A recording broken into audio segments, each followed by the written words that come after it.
Good afternoon, everyone, and welcome to A Gathering Place, brought to you by the Gullah Geechee Chamber of Commerce and hosted by Marilyn Hemingway. And if you didn't know that, that's me.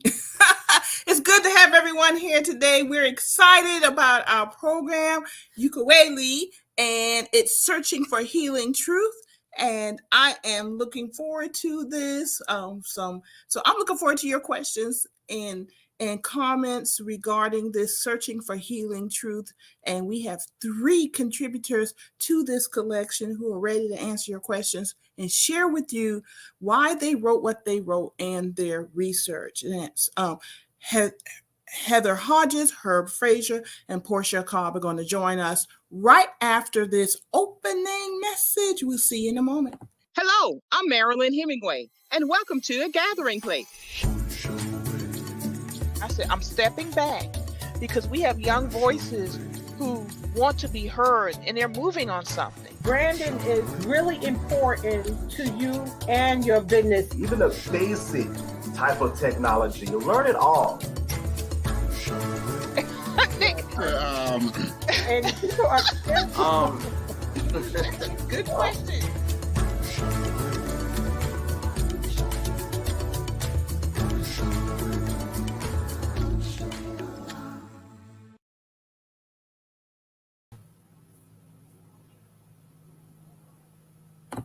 And we're back, folks, and let's just jump right on in and introduce our special guest. And of course, remember, put in your questions and comments because we're looking forward to this conversation. We'll begin with Mr. Herb Frazier. How are you?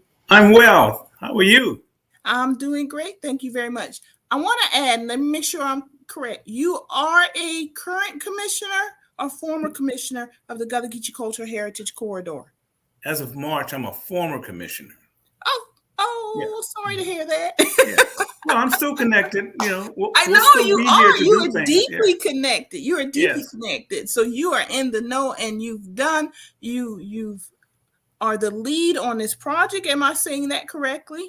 I'm co-editor of the book, Ukweli in Search of Healing Truth, South Carolina Writers and Poets Examine American Racism.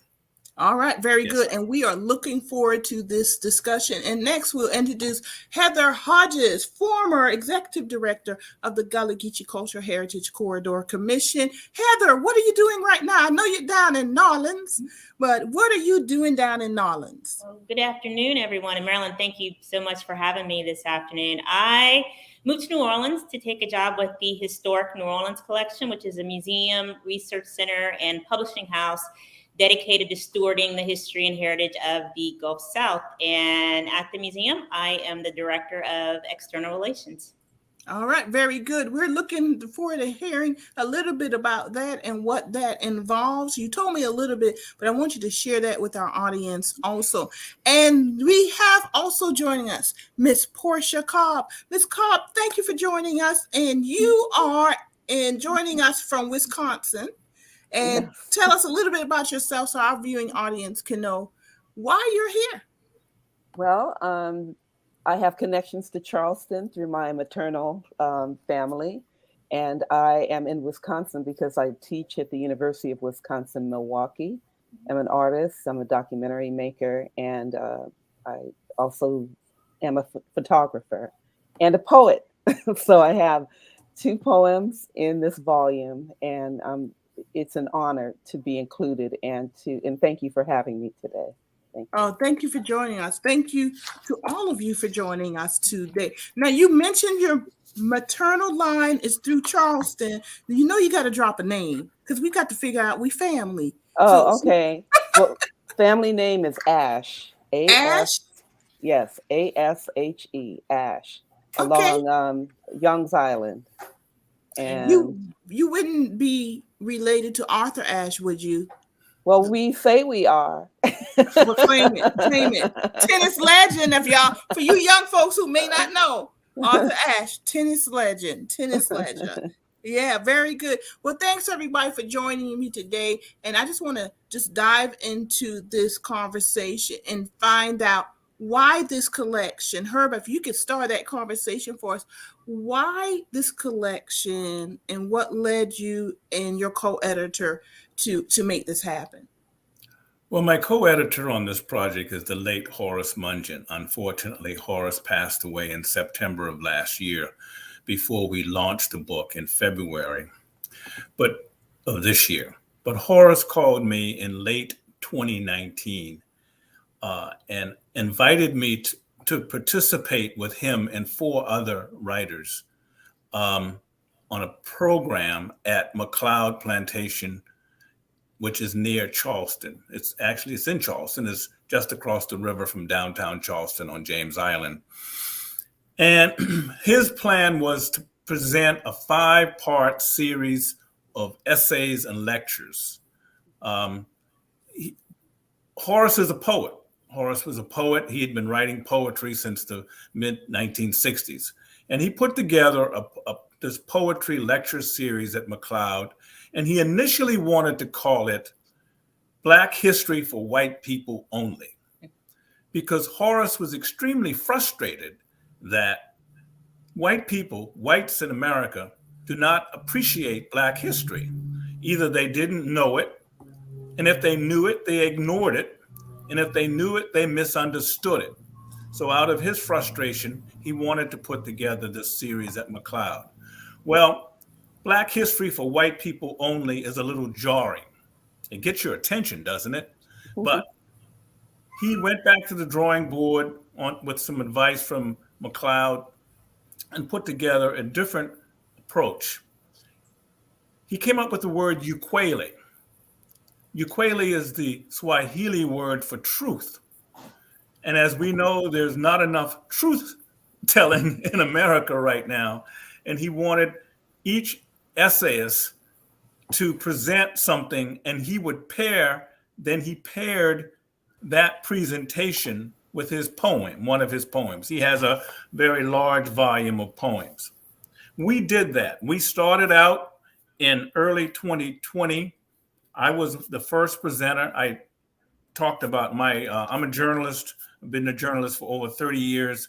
I talked about my travels to West Africa, reporting on the Gullah Geechee connection with West Africa. So I did my presentation in early 2020. Then the pandemic came along, interrupted the program, but we resumed in late 2020. And at that time, when we finished, Horace told me that another plantation site in Charleston wanted him to come and bring one of the series to Middleton Place, which is on the Ashley River, which is just above Charleston. And I told him, I said, wow, that's incredible. There has to be some way that we can capture this lightning in a bottle, that this thing is so popular. We need to expand this and do more than just these public presentations. Let's do a book. And he said, yeah, that would be great, that we would recruit writers. They would write essays. We would recruit poets like Portia. And because Horace also had a full, like, as I said, a full volume of poems, and he could pair his poems with the essays. And we could also then get other poets involved, which we did. Well, make a long story short, because it is a real long story, but in a nutshell, we started calling our friends, people we knew personally and professionally. I called Heather and asked Heather if she would contribute. Portia, I believe that you knew Horace, and I think Horace reached out to you. And yes. Pardon? I said, yes, I'm agreeing. Yeah. Oh, okay. I heard a chime. I didn't know what that chime was. It wasn't me. Oh, okay. And then so this started growing. I think we initially said we wanted maybe 20, 25 people. It grew to 47 contributors, poets and essayists, Horace and myself. And then we had Hampton Olafus to create the artwork on the cover of the book. He lives in Maryland, but he has a Charleston connection. So Hampton came up with the artwork. Evening Post Books had published my first book and had published Horace's poem, a collection of poems, notes from 1619. And so the publisher of the executive editor of the publisher Michael Nolan had been to all of the events at McLeod. So he was very familiar with Horace, very familiar with his work. And when we came together with this idea for the book, I immediately called Michael and said, Michael, this is what we're working on. Would you be interested in publishing it? And he jumped on it immediately. And hence we have the book. And that's how it came about. And finally, the book sort of covers a variety of topics. We sort of offered some ideas to the contributors. We did not restrict anybody to write about any particular thing, but we gave them some broad ideas because we wanted people to write from their experiences. We wanted people to write from their hearts. And as you know, in 2021, there was a lot of things going on in America. In 2020, police violence, George Floyd, a lot of things going on in the streets of America. So people wanted to respond to some of this. Plus, the troubled history that America has had, a racial history, also was some of the things that people wanted to write about. So at the end of the day, we ended up with a collection of poems that cover the issues of slavery, Gullah tradition, Reconstruction and lynching, the healing influence of music, social justice, of course, land and land possession and the issues that Black people in coastal South Carolina and Georgia have on land retention, the issue of Black people being in the outdoors and the interaction, the negative interactions that we sometimes have with white people when we're out in nature, also healing, and then also this idea to reconnect and return to Africa and our African traditions. So that, in a nutshell, is what's in this book, in this wonderful book that Horace saw as a vehicle to stimulate conversation, to stimulate move us towards crossing this divide so that we can have a conversation about healing in America. So before he passed, do you think he realized to an extent that he had accomplished some of what he wanted to accomplish? Oh, he was very, very excited that he didn't even think the potential of what I just said for him was there. And this book could be a catalyst for that. In fact, sometimes I think that Horace was somewhat naive, but he wasn't naive. Horace had a very firm belief that if white people in America really fully understood and appreciated the Black experience in America, they could start to empathize with what people of African descent has experienced. I don't know if I initially shared his thoughts on that, and I told him, are you serious? You think that white people are really going to take this seriously if they knew the truth? But he believed that, and only time will tell. All right, very, very good. So thank you for that broad overview and the history of how this collection came about.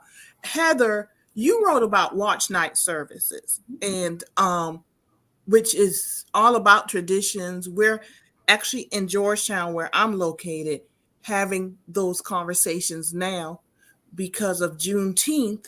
Mm-hmm. But as the discussion we're having is Juneteenth is a Texas holiday.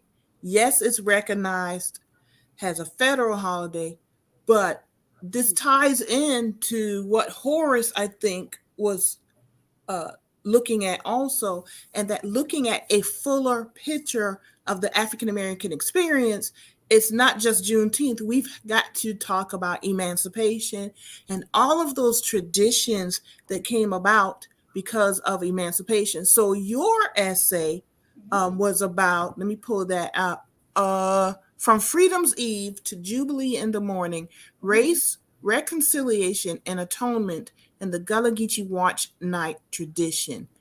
I have to tell you, as a child, I went to watch night services. I did not have a clue.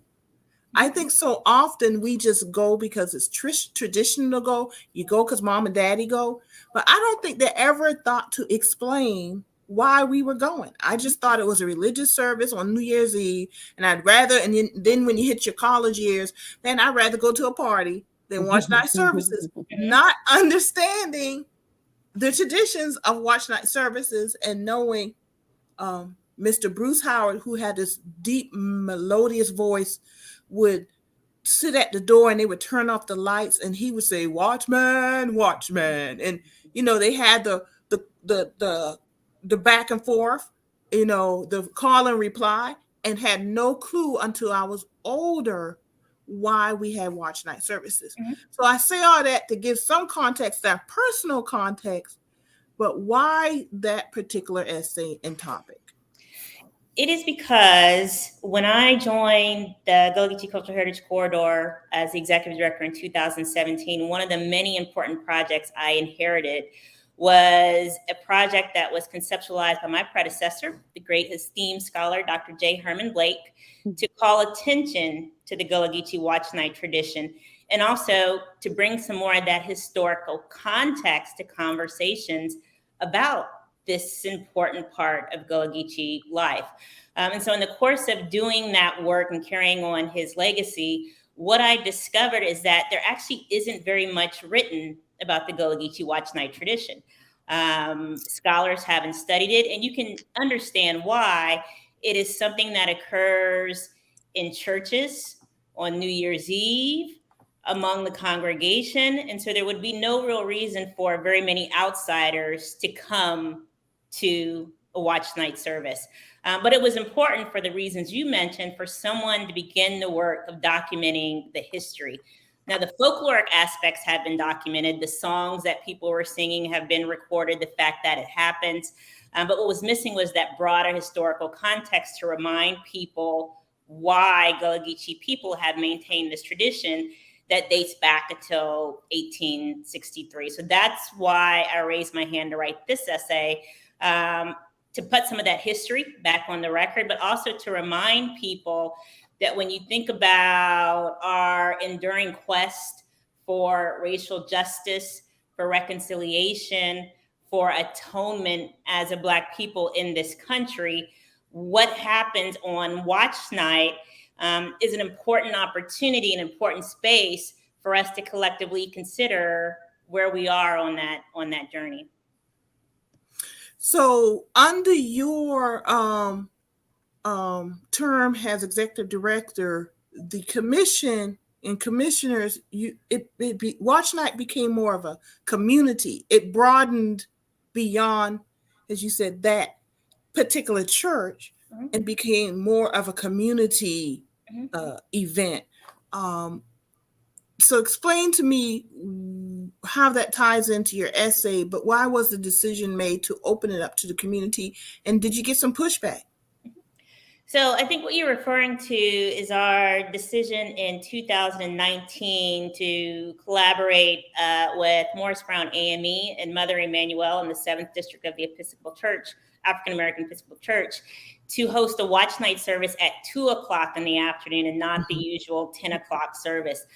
Because we wanted people who were curious about this tradition, who might not belong to a congregation that still practice it, to have the opportunity to come in and experience it and get a sense of the real potential and power of the watch night service. And so we started that. It continues. There was one this year. And I think it's been very effective in raising awareness about this tradition, bringing people back to it who might have stopped going to watch night, and allowing us to provide some of this historic context. So if you go to one of the Gullah Geechee Cultural Heritage Corridor Commission's 2:00 watch night services, you'll experience what a traditional service is like, but then we've also infused it with a lot more history. So for example, Dr. Bernie Powers from the College of Charleston will come and provide some of that historical context.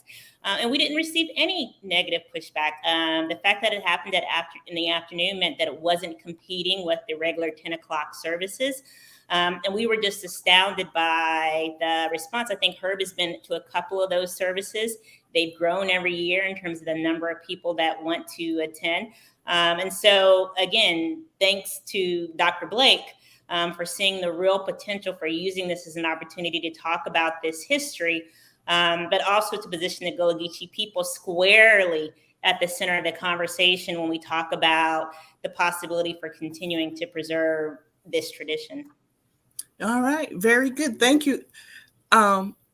So we're under discussion in Georgetown about maybe taking that as an example and maybe duplicating it in Georgetown. We have and I keep saying maybe because we have a meeting this week to finalize it. So I don't want to say we're really going to do it, but it's like 85% there to make that decision. And it's based on what you guys put together as a commission.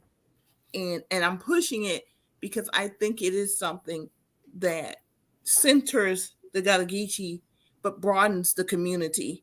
And I think your essay is going to speak well to that. And there's already been some folks who said we need to take this as a teaching tool, as an educational opportunity to the broader community. So you guys have planted the seeds. And we're happy to hear that. And that was the purpose of doing this, was to encourage more of the churches to either sustain or revive this tradition. And again, there remain important places. I have to tell you that this year I did the watch night. I did it virtual, the commission's watch night program. And then later that night at 10 o'clock, I did a watch night with the church in Darien, Georgia. You know, part of the watch night service is about testimonials from people in the community about challenges they faced in the last year. And the person they brought in to do the testimonial at this church was Marcus Arbery, Ahmaud Arbery's father. And keep in mind, this is about a month after the first case was heard and tried. He came and shared his story, and he shared his truth, and he brought his sister. It didn't make much of the coverage that Ahmaud Arbery's Gullah Geechee descended. His father's family from Sapelo Island and Brunswick. But it was only in the context of small church in Darien, Georgia, where he was able to share in this very personal way with people he was connected to by history and by blood, the experience of living through his son's murder and the trial. And that all happened within the context of their watch night service. You know, and hearing you talk about the testimonials, obviously I have not been to watch night services for a while because I had forgotten that piece. But listening to you describe it and Ahmaud Arbery's father, how intimate watch night services can be, you know, when you hear the testimonials. And I'm getting the childhood flashbacks, and not even childhood, but I even as an adult going with my mother, it was an intimate experience for me and my mother when we attended watch night services together, you know, and just hearing you speak about testimonies, and I totally forgot that part of it, but it also depended on what church you went to also, whether they did testimonials or not. But that was definitely a huge part of watch night services. Portia, I would love to hear from you. So you did a poem in this collection. What was your poem about?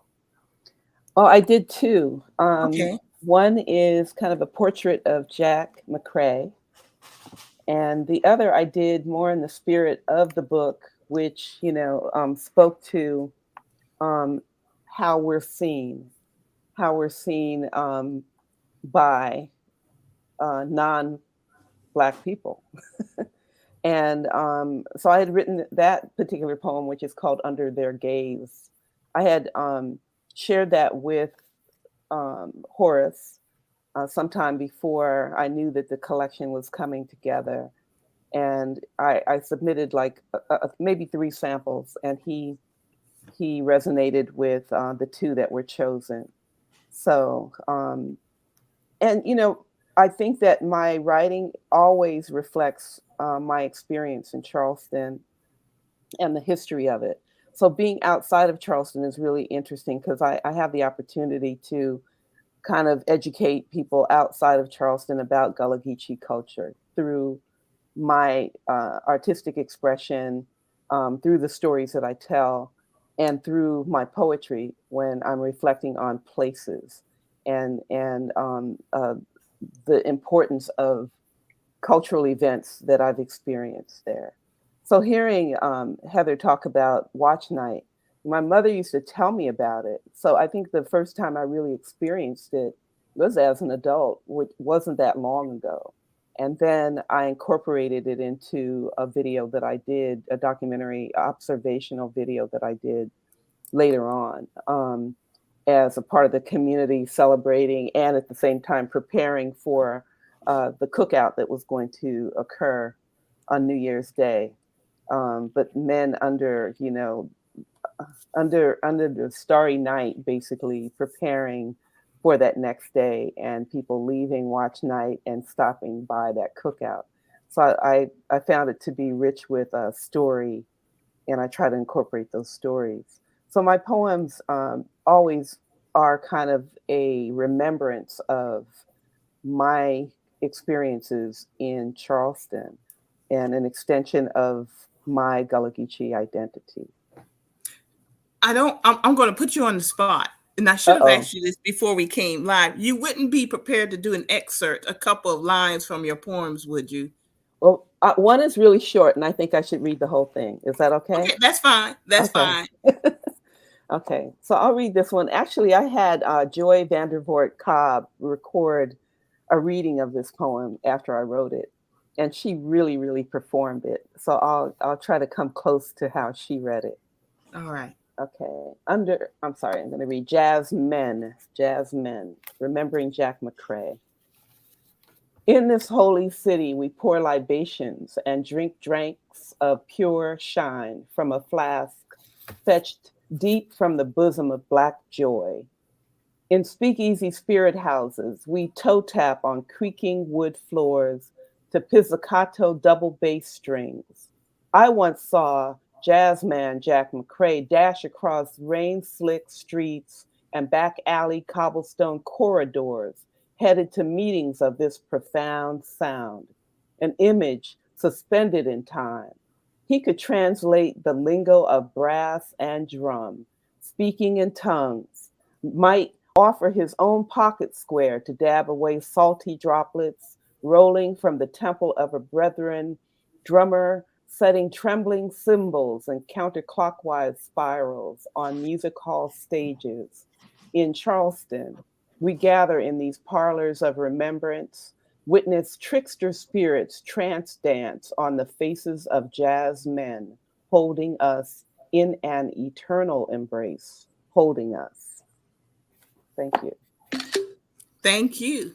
Beautiful. Thank you. And thank you. That's a true artist. Well, can I jump in right here, right quick? I think yes, please, Herb. Yes. I think you should tell the folks who was Jack McCrae. Oh my goodness, I can't properly tell you who Jack McCrae was. I know that he was like the griot of jazz in Charleston, and I know that there are others who can, properly tell you more about jazz, about him, and him being that talking about jazz, being the representative of jazz in Charleston as we know it, and a historian of jazz, right? So I call him a griot. And a journalist. And a journalist. Jack was a journalist, and he was a music critic for the Post and Courier before he passed. And he authored a book called Charleston Jazz. And it was Jack's idea that the jazz tradition in Charleston was coming up and being developed at the same time jazz was being developed in New Orleans and other cities in the United States, that jazz, the development of jazz was not done in isolation. Jack and I always kid, because Jack's a Charlestonian, I'm a Charlestonian. I've known his family for much of my life. I could go on and on about the Jack and his family's roots in Charleston, but Jack and I, we would kid that New Orleans is better known for New Orleans is better known for jazz because New Orleans had a better PR guy than Charleston, perhaps, But, the Jenkins Orphanage, which the kids in the Jenkins Orphanage, they had a band, right. And those kids played on street corners, and they got to travel to Europe. And in Jack's book, I think he has a reference there that a European, I think maybe in France or Paris, mentioned that those kids are playing jazz. And this was an experience in the late 1800s. So these kids were playing that art form. And finally, I'll close with one of the things that Jack always said. Jazz is an African art form, and it's a democratic society in which, we have improvisational aspects to jazz, just as, and everybody got a say, like in democracy, everyone should have a say. So if Jack had been alive, he certainly would have, his voice would have been in this book, because he spoke passionately and eloquently about the jazz tradition in Charleston. And I think it is in this book through his partnership with Karen Chandler. Yes, who has exactly. an essay Yes. in this book. Yes. And, so my poetry is an image of how I experienced his impact on Charleston. And I really did see him moving from place to place like that, and knowing that he was going to make those connections. So we can't even imagine that he's not here, but his spirit is still in Charleston and will eternally be there. Yes, we hope It's so. fascinating that I am a firm believer that there's a thread that ties and binds all people and events in history. And just on April 6th, I believe, the theme of A Gathering Place is why are Black folks not connected to jazz? And a little controversial, and that was deliberate. But my special guest during that show was Larry Rennie Thomas, who is a jazz DJ out of Wake Forest, North Carolina. And he's on one of the public radio channels, and he does a jazz show, and he's a jazz historian. And in our conversation, what came up but Jenkins Orphanage. And he was saying Charleston is one of the premier locations for jazz. And he actually does not call it jazz. He calls it American classical music. And he gave me the history of jazz. So if you have a chance to view that show, it is on our YouTube channel, folks. So go watch that show. But he actually said a number of noted jazz musicians came out of Jenkins Orphanage. It wasn't just they were playing it as children. Once they left, they came into New York and became very prominent jazz musicians. So, Jack talks about that in his book, Charleston Jazz. Yeah. So it goes to that thread as I'm listening to you, and in this collection of essays that you have, and you talk about music, the Gullah Geechee culture, how foundational Gullah Geechee is, and evolutionary Gullah Geechee culture is. It's very foundational to jazz, American classical music, but to bluegrass, to blues, and even country, not only because of the music itself, but the instruments of the music. But you hear it in our poetry, you hear it in our storytelling, which poetry is another form of storytelling, and you hear it in our music. And I actually had Dr. Eric Crawford on, who wrote the book Gullah Spirituals, and there's some non-copyrighted Gullah Spirituals on YouTube, and we were listening to one, and you could actually hear the bluegrass in the Gullah Spiritual, and we're listening to it, and I just said, you can actually hear the bluegrass in it if you listen really to how foundational Gullah Geechee culture is. So I'm listening to this conversation and how fascinating it is to hear and see the threads of commonality in a historic context. I see you shaking your head, Heather. Any thoughts? Yeah, I mean, it just shows you while you all were talking about jazz, you left out opera, right? One of the most famous operas in the world is Porgy and Bess. Yes.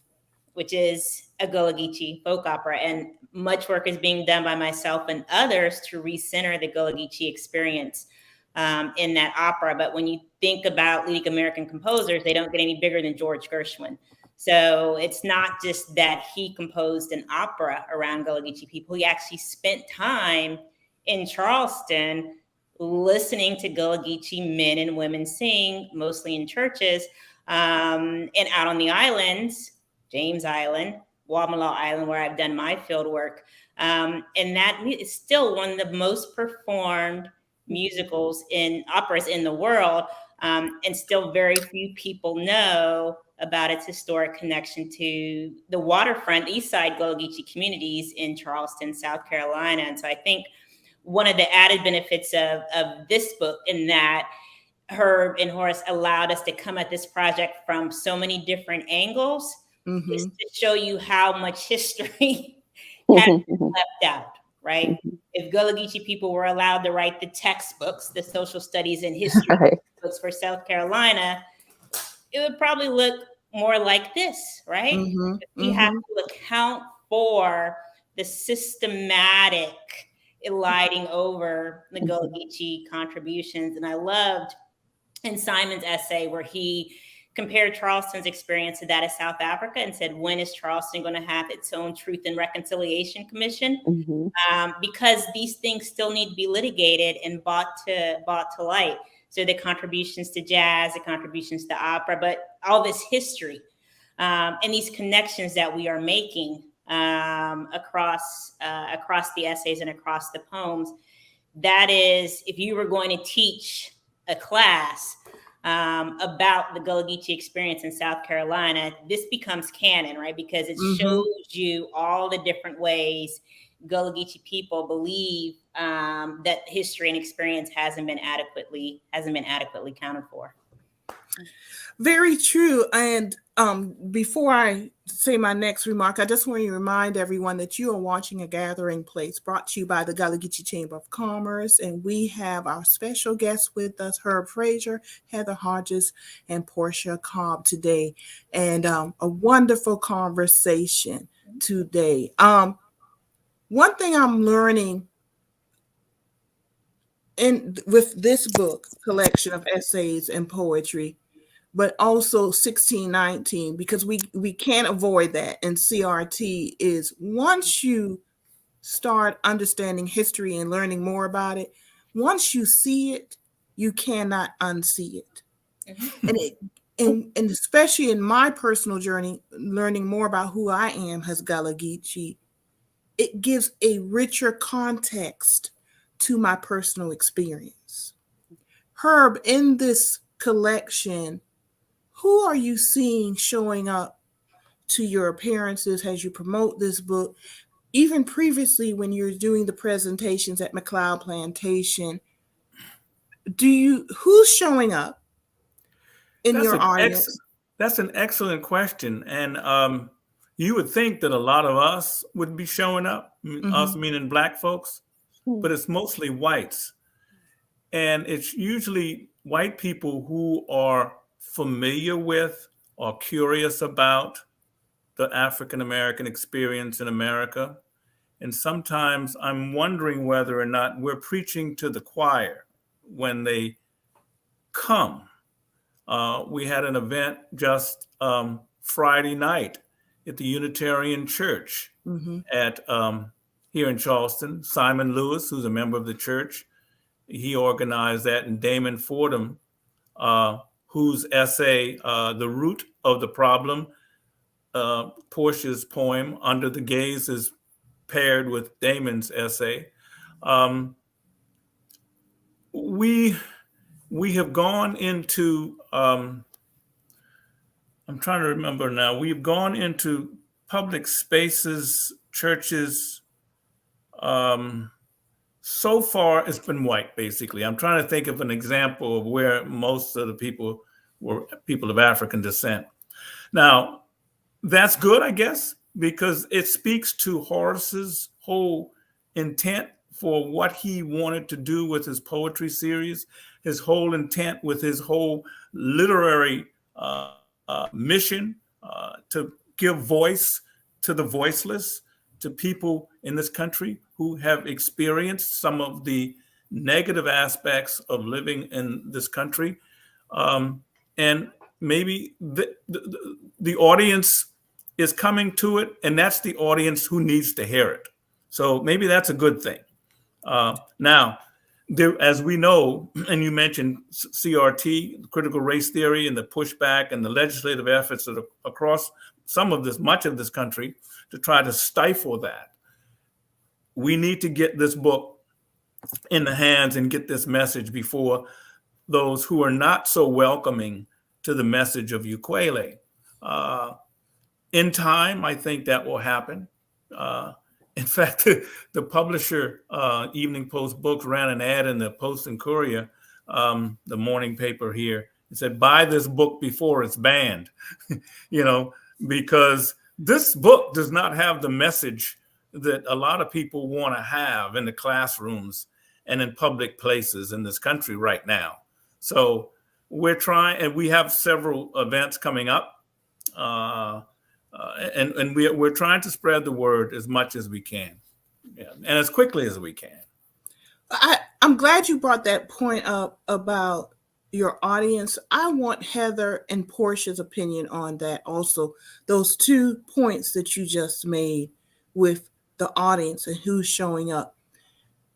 And then I'll tell you why I want all of your opinions on it. So Heather, your opinion on the audience that's showing up and your thoughts on why. I think it's consistent with what I saw when I was the director of the corridor for many of our public education programs, particularly if they were history focused. Audience were overwhelmingly white, but I think, and also overwhelmingly not from South Carolina, right? We have a lot of people who have recently moved to the coast in particular, for who words like Gullah Geechee are just new. And so they're genuinely interested in learning more about the history and culture of Gullah Geechee people. And so that, I think, is why you see the audiences you see at programs like this, because there are a lot of people who are genuinely curious about the experience. Why don't we see more local people, African-American and white? I think that goes to the ways in which South Carolina has traditionally taught history, are not taught the history, particularly when it comes to the Gullah Geechee people. And sometimes those conversations, people don't necessarily see that they're going to be productive or constructive if they think they're going to hear reiterated things that they found problematic when they were growing up. So you have to work very hard, I think, to get local people to these programs, because it's such a fraught history in South Carolina, and talking about the Gullah Geechee experience and talking about race. And, there's this preference, I think also, it always, confounded me how so many people in Charleston were so proud of the Charleston Strong movement after Mother Emanuel. And to me, that seemed like, we want to get past this. We don't really want to talk about the root causes of what happened. We don't want to have these really frank and candid conversations. Let's hold hands and say that we are committed to concepts of racial solidarity and racial justice, but not really have the really hard, frank conversations that we need to have. And that's often the outcome of some of these programs. And so I think that reluctance to go down that road also accounts for people not wanting to come out and start to engage with this history. And that is probably why, another reason we need the Truth and Reconciliation Commission in Charleston, and not just Charleston. Portia, your thoughts on the audience? There you go. Sorry. And I'm at a hotel and they're vacuuming in the background. So if you hear weird noises. Anyway, I think it's interesting for myself as someone who has come and gone from Charleston, but again, thinking of things that have happened there, and being someone who did not grow up in Charleston, but come from someone who has. My mother left Charleston at an early age, like when she was 17, to move out of Charleston to New York, 17 or 18 or something of that nature. And so those stories of having to move away to gain better opportunities. When I spent time in Charleston, I spent a full year there, but I come and go and spent significant time there. The things that I became curious about history-wise were things that I was never taught about Charleston, like Denmark Vesey. I'm still so fascinated with his story and his bravery and all the men that were involved in that story. And so I started asking local people about that story and what they knew. And they were not taught that story in school. But it was interesting to hear from people, who are educated, who learned about the story either by being in Charleston, knowing the story through family connections and so forth, of hearing what people were uncomfortable talking about, or even, saying things in polite company. You learned what you were not supposed to say in polite company, or issues that you were not supposed to raise. I stood on the streets of Charleston on the Battery with a cousin, and he's pointing to a mansion there and saying that was a mansion of, the former enslavers of our family, and, it holds the Ash Mansion name. And we're standing there and he's pointing it out to me. And meanwhile, a tourist buggy goes by, and I hear the tour leader say, "That is the home of John Sidney Algernon Ash, a confirmed bachelor." And so we know that can't be true, but we're like, okay, he was a bachelor, but he has, he has seeds. He's planted seeds. So I think that there's this denial, and there's also something. I asked my mother about this, especially after, the Mother Emanuel massacre. My mother has roots in that church. We definitely, Charleston is small. We know each other. We know people. We knew the pastor who had pastored at her family's church at Mount Horror in Youngs Island before that. And so I said, well, why, in the news, everybody's asking, why is everybody so forgiving, right, in Charleston? And I asked my mother that question. And my mother, by the way, is 100 years old. She's still with us. And bless still, her. So she said to me, it's for ourselves, so there's this holding of memory and history. Sometimes it is not shared because it was trauma, right? But I think that, again, it is the educated come, but sometimes feel like people come to,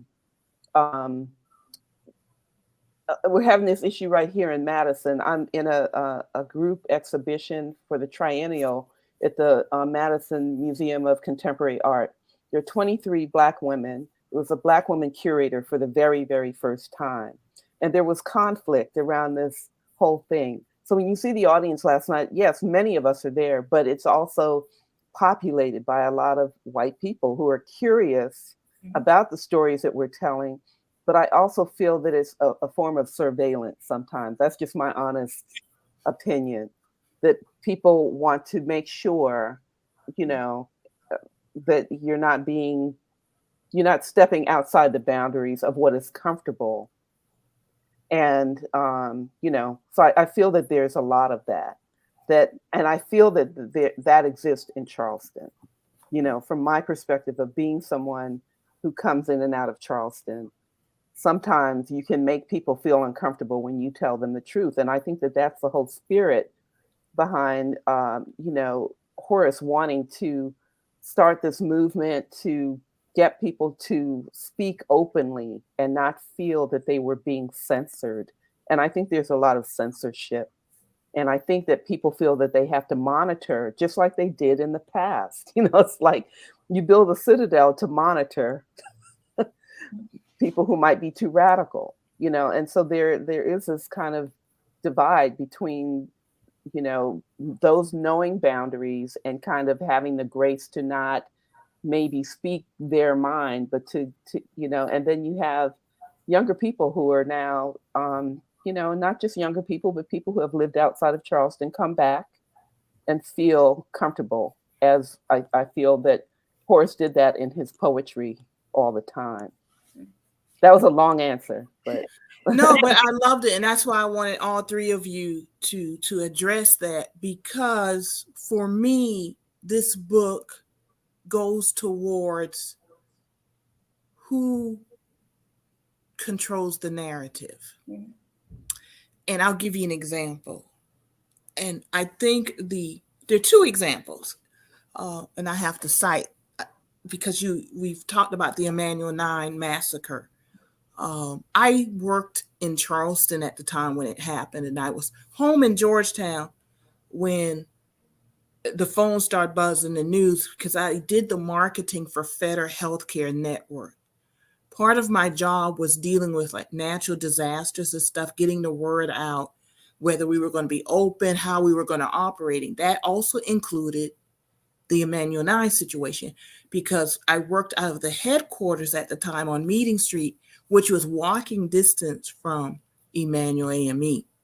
So the next morning when we came in, we had to, they still had not caught Dylan Roof, no idea where he was.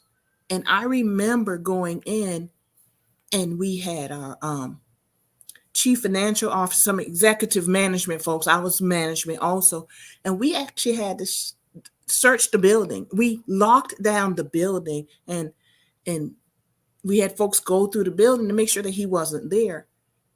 And even though I was not directly impacted, I knew Clementi Pinckney. I knew people who worked at Federal who had family members who were massacred. I was not directly impacted, but I was also impacted indirectly. It was traumatic to think that there was someone out there who had slaughtered people who looked like me. So when it came to the family member who said, I forgive, it wasn't just me, but there were other Black folks who were highly upset about that, because they felt that it was then quickly taken, and that's the narrative that the media and other folks ran with, and people really were not given a chance to really express anger and grieve. And that was a real thing, because I've had conversations with people, even to this day, who said that they felt that they were not given an opportunity to be truthful, to give that space of that anger and grief that needed to get out, because the narrative that was taken, and I'm not saying it was wrong for that person to say, I forgive, but I think that person was speaking for themselves. But it was made a community narrative from outside forces. And I think Charleston and other people, even though I didn't live in Charleston, I commuted. I spent most of my time in Charleston at that time. That people weren't given space to grieve. And I think that impacts us to this day. And that is the first line. Media is the first line of history. It's the researchers, the historians that come in later and give the fuller scope of history. So if you don't really give a fuller picture of history, it's something that we're doomed to repeat if we're not careful. And this is obviously my opinion. The second point I wanted to make, and it's not Charleston based, but it's Georgetown based, and it's about who controls the narrative. But for years, folks that don't look like me, white folks, have said Sandy Island is Gullah Geechee and Georgetown. Sandy Island, Sandy Island. Where me, I know all of Georgetown County is Gullah Geechee. But they were controlling the narrative, whether it was deliberate or not. It was Sandy, and this is not taken away from Sandy Island, because I'm actually from Sandy Island. My family line on my father's side comes out of Sandy Island, Plantersville. But it was very irritating that Sandy Island is Gullah Geechee, and that was the only Gullah Geechee place when all of Georgetown County is Gullah Geechee.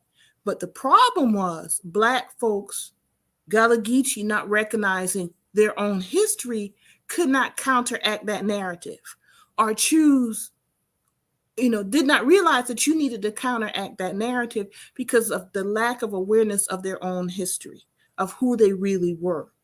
I remember, because I'm an Air Force brat, coming back home in middle school and being out in the rural Georgia in the Joppy community, and remember someone saying, I ain't Geechee. They Geechee down in Charleston. Charleston Geechee. I ain't Geechee. And I'm like, y'all is about the most country folks out in the rural areas, and you sound like Charleston, but they knew Geechee, but it wasn't. You couldn't be Geechee.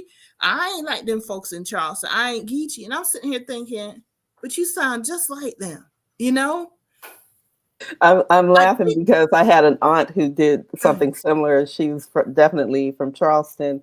And we went down to Beaufort when I was visiting once, and she said, "You hear how those people are speaking? They speak in that color. They speak in that key."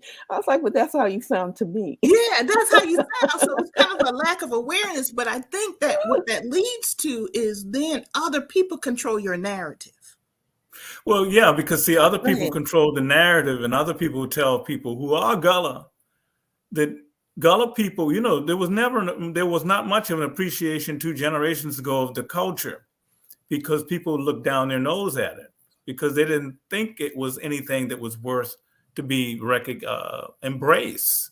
Now, as we all know, through the work that the Gullah Geechee Cultural Heritage Corridor Commission has done, and through the work that Heather did when she led the corridor, Gullah Geechee is, it's pretty cool now to be Gullah or Geechee. But to go back to what you were saying about Mother Emanuel, and I'd be remiss if I didn't mention this in the time that we have left, that I'm the co-author of We Are Charleston, Tragedy and Triumph at Mother Emanuel. I wrote that book with Bernie Powers and Marjorie Wentworth. Dr. Powers is a professor emeritus of history at the College of Charleston, and Bernie and Marjorie used to be a poet laureate of South Carolina. Make a long story short, in the book, we tried to get to just what you were talking about as to, the issue of forgiveness, and Marjorie researched that, and that forgiveness. And I think some of the folks have commented who are watching that forgiveness was not so much for Ruth, but for themselves, because we know that if you did not forgive, that hate inside of you could consume you, and people had to forgive. Now, you're right. The media ran with that narrative, and they felt that the whole Charleston community had forgiven Ruth. No, some people are still wrestling with that forgiveness issue. So that's not the case. The second thing is also, why was it that Ruth targeted that church? It was a purpose targeting, and it was purpose assassination, because he knew the mission that the church has had historically as an anti-slavery church, an abolitionist church, going back to its founding in the 1800s. And he knew that history, because he could have, if he wanted to target an African-American site, he had many of sites that he could have gone to. He could have gone to Allen or Benedict in Columbia. He could have stopped at SC State in Orangeburg, but he drove all the way down to Charleston. And according to the police investigation, who studied his cell phone, he rolled through that neighborhood several times. Basically, he had scoped that place out, and he knew what he wanted to do. And he wanted to start a race war. Fortunately, he was not successful. But we could go on and talk about, where is America now as it relates to the potential of a race war. And we know what followed the massacre at Mother Emanuel. So it's still very deeply, well, first of all, the church was always respected, and is far more respected today, just as the culture is just as revered, respected, and everybody wants to embrace it. So, and I'm sure you've talked about in this show before, how is the culture changing? What is the future for Gullah Geechee culture? And I think the opening that you had sort of suggests that visually. You look at all the young people who are involved in this conversation around Gullah Geechee and its activity and sharing of the culture in a variety of ways. So it's bright.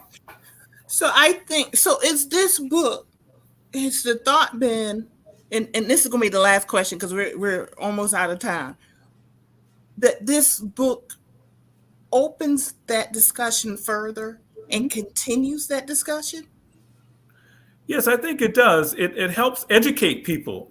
It continues and also brings truth to that conversation, so that people can then have a much better awareness of the experience. In my essay, Portuguese Slave Traders, Overt Notions Came Before 1619, I was a little frustrated around this continuing conversation about 1619. Not that the New York Times had not done a good job. They did an excellent job on that conversation of 1619. But we have to remember that we have to go back maybe 100 years before that to understand what role the Portuguese had in bringing Africans into the slave trade. Because before that, the slave trade, at least in Europe, was mostly Europeans selling other Europeans. In fact, the word slave as a Slavic word is rooted in the Slavic culture, slave. So that's what I wanted to bring to the table, to let people understand that 1619 wasn't the start. That, you know, the negative stereotypes that white America has of people of African descent is rooted in what happened 100 years before 1619. So. Herb, I'm actually going to agree with you on that and take it even further, because in Georgetown, we cite 1526 when the first enslaved Africans stepped into Georgetown County. And that's actually another collection that's being worked on out of Morehouse with Dr. Sam Livingston, who's a native of Georgetown County. And that's a whole nother conversation. Yeah. But so I agree with you that we have to, but isn't that history? Yeah. True history. You're going to keep learning because more will be revealed. And this why this book that you guys have come and put together in essays and poetry is so important, because it adds to the fuller picture of history. And that's what America has sorely been lacking on. Our history has been taught from one perspective. And now the tension that's going on in this country, part of the tension in this country is that more narratives are being heard, researched and heard, and that's just natural tension. But it remains that tension is putting all of us in a position as individuals that we have some choices to make. Yes. That's what tension does. And yeah, so then it becomes, I believe, a moral question of what choice will you make? Exactly. I agree. Yes. Yeah. Yeah. So y'all, we're running out of time. This has been a fascinating conversation. Has one of my folks actually said, great conversation today. And I do believe it has been a great conversation. Not a lot of questions, but definitely a lot of comments. Y'all, I want to thank Herb Frazier for joining us, Heather Hodges and Portia Cobb. And thank you for the poetry. It was beautiful. And thank you for the conversation. I learned a lot today. And as this moves on, and if you guys feel like coming back on, the door is open. Thank you. And talk about anything, as a matter of fact, because it's more than just this book, obviously, that work that all of you are doing. So you want to come back on the show anytime to further this conversation. The door is open. You are welcome to come on back. Thank you so much. And thank you, Herb, for inviting me to come. And it's nice to see Heather again also. Thank you. It's good to see everyone. And I propose, Meryl, maybe we do this again come watch night. I'm excited to hear you are talking about it. And that seems like a good opportunity to revisit all of these conversations. Exactly. And I want to say February 25th, 1863 is Georgetown's Emancipation Day. And we have plans to do teach-ins. So if we can't do it watch night, we can certainly do it that day. Wow. I'm open to doing it on February 25th. I would love to come on. That sounds wonderful. And this is how we do it. Thank you. And you do it so well. Yes, you do. You're a great host. Thank you so much. Thank you. I appreciate it. As I said, a conversation. We didn't know where it was going to go, but it did go a wonderful place. So thank you, everybody. Thank you for our viewing audience, and thank you for our guests for joining me today. We'll see you next time, and we'll make plans, folks. I'll be in touch. Okay. Take care. All right. Have a good one. Good night. Bye-bye. Take care. Well, everyone, that was Ukweli, Searching for Healing Truth. And if you paid attention at the bottom of the screen, we were scrolling the entire show where you could go purchase this book. It's the Evening Post books.com. You can go and purchase this book. And thank you, everybody, for joining us. Wonderful. Maureen, thank you. Wonderful comments today. Eric has always your comments, thoughtful comments, making everybody think. And you are welcome, Eric. Thanks. And I'm going to bring those folks back on because they have something to say. Go and get this book, folks. Go and get this book. This is how we all grow. Ukweli, Searching for Healing Truth. Wonderful book, and we want to thank everybody for joining us today. Have a wonderful, enjoy the rest of your weekend. It's a beautiful day, so get on out there and enjoy it. And we'll see you Wednesday at 4:00 on A Gathering Place. Have a good weekend, folks, and enjoy the rest of your week. Good night.